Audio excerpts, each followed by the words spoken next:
Hi, my name is Paul. I own a company called Drumknot, and Drumknot is a social media and internet marketing company.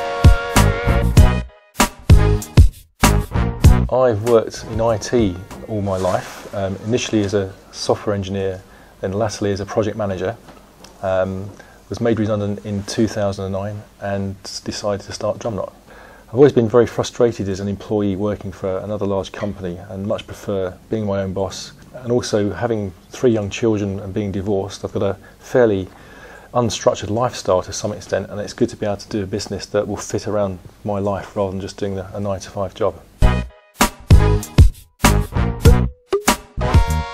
When I first decided to start Drumknot, I was looking for some help in terms of how I should do that, and I became aware of Outset Plymouth, who have a very good program for helping businesses to get started through their 6-week program.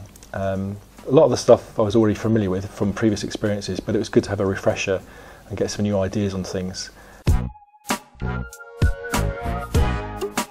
I think the biggest challenge for any business, and certainly for myself, was to recruit the first customer, because seeing it from the customer's perspective myself, invariably few people want to be the first at something like this.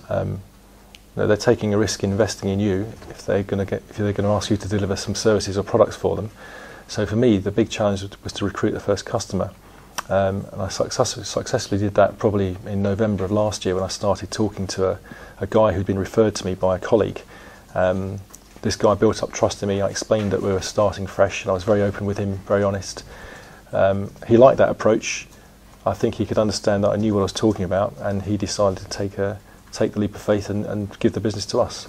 We're still working with that client, and we've got some new ideas that we're developing with him. But once you've got the first client, the second one comes easier. My advice to anybody who's thinking about starting their own business is just do it, because if you analyse it, there's a thing called analysis paralysis, and you'll sit there and analysing it inside out, and you'll find every reason to not do it. Take a leap of faith, put yourself in some stress, and make it work. The noticeable change in my life is lack of time. I just don't know where the day goes. You do a 9-to-5 day job and it's very partitioned. You come home, forget about work, get on with your evening, relax, do the things you want to. And what I've noticed now is that I'm getting up at 6 o'clock, going to bed at 11 o'clock, and I have to reflect to wonder where the time's gone. It's just not enough hours in a day. So that's the biggest change I've noticed. Never a dull moment. Yeah, I totally love this way of living, because I can sit down when I want to, work when I want to. If I want to work at 3 o'clock in the morning, I can do that.